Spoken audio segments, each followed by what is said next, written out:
Hello, I'm Robin Gibson and this is the Harvard House Money Morsel.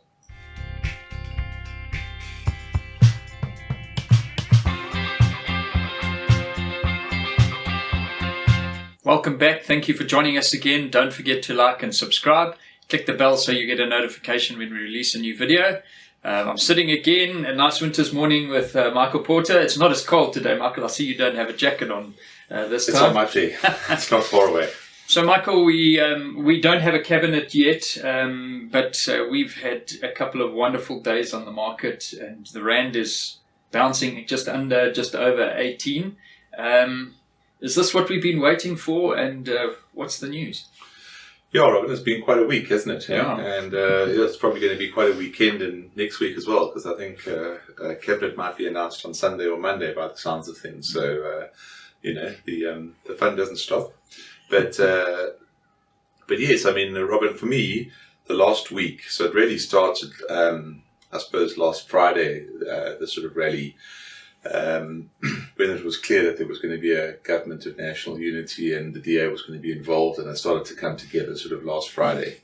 And we had a very strong rally on Friday. Monday we had a public holiday, but globally markets were rallying a little bit. So on Tuesday, there was a bit of SA euphoria, but we also had some catching up to do with what happened in global markets. So Tuesday we were off to the races. Yeah. Wednesday settled down a little bit, and yesterday the market came off a little bit. But I think there's only one word to describe what's happened over the last week, Robin, and that's sentiment. Things haven't changed things have changed in the country politically, but profits haven't changed yet. Growth hasn't changed yet, but sentiment has changed, and sentiment has led to a reappraisal of valuations and things. And this is just the start. So, I mean, before the elections, the day before the elections, to the peak on Wednesday, the market is up 3%.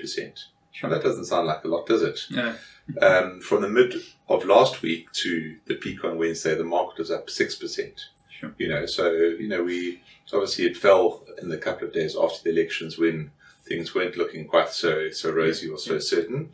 On the listed property side, essentially the market's up the listed property index is up about 10% since the elections. I mean, it didn't really dip after the elections. So, I just think it shows what sentiment can do, Robin. And what we've been saying for such a long time is that SA assets are really cheap.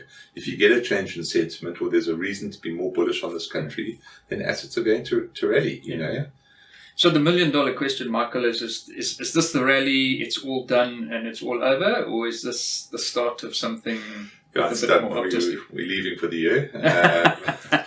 Robin, listen, I think this is the start of something much more optimistic, but people do have to realize that it's an ebb and flow. I mean, it's not going to go up in a straight line. Everybody knows that. Yeah. And yesterday markets came off, and you're going to expect some sobering up, and you're going to have some bad days, and you're going to have some days the headlines are not that great, and just expect that. But this is really what we've been waiting for the last 7 or 8 years: a change of government and the prospect of faster growth, more inclusive growth. So the initial rally can come from a change in sentiment, and that can actually push prices quite higher. For the rally to be sustained, then you need the growth to come through, the profits to come through, and then obviously that pushes share prices even higher when they're underpinned by the earnings. But I think we're definitely on the page that this is the start of something exciting in this country, but doesn't mean to say that it's all going to happen in the next week.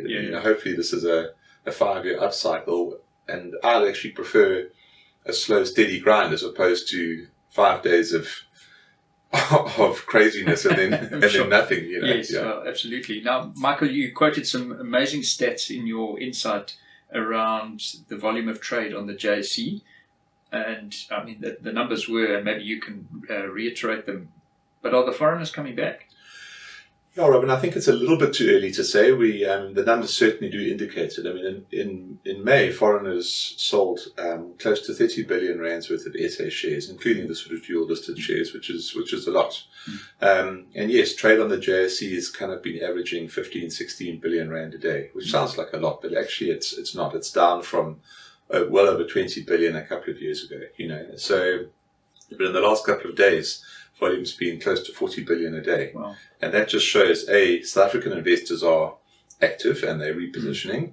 And I think we're seeing the first hint of foreigners coming back. And it was interesting, over the weekend, we had the Government of National Unity announced.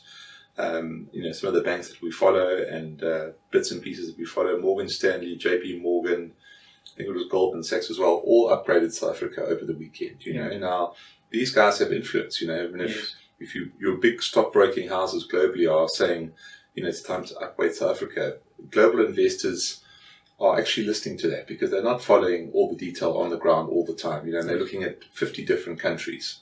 Yeah. So if they're getting advice from their brokers saying, upgrade this, it can actually be quite powerful. So, But I mean, I don't even think we've seen the tip of the foreign iceberg yet. If foreign is going to get involved, then sure, we've got a long way to go. Yeah.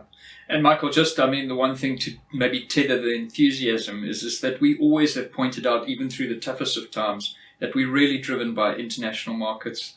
We've got 2 big elections. I know we keep talking about this, but that's going to introduce some volatility in the midst of this, isn't it? Yeah, absolutely, Robin. We can't, as much as we're getting excited down here, we can't lose sight of the fact that there's a big wide world out there. In 2 weeks' time, it's the UK election, and it's almost, I don't even see how the Conservatives can win. The polls are predicting the biggest Labour win in a generation, So I think if you're Rishi Sunak, you're looking for another job.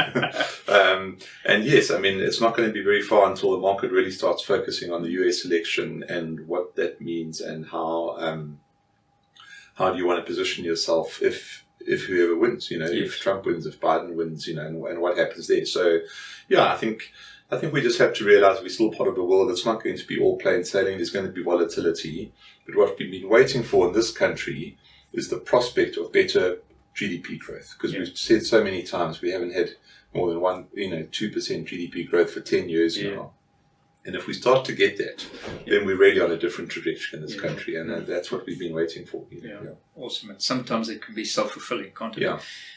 Thank you so much for joining us again. Don't forget to like and subscribe. Remember that you'll get the snippets and we'll keep you up to date what's happening. Thanks for joining us. Go well. Bye-bye.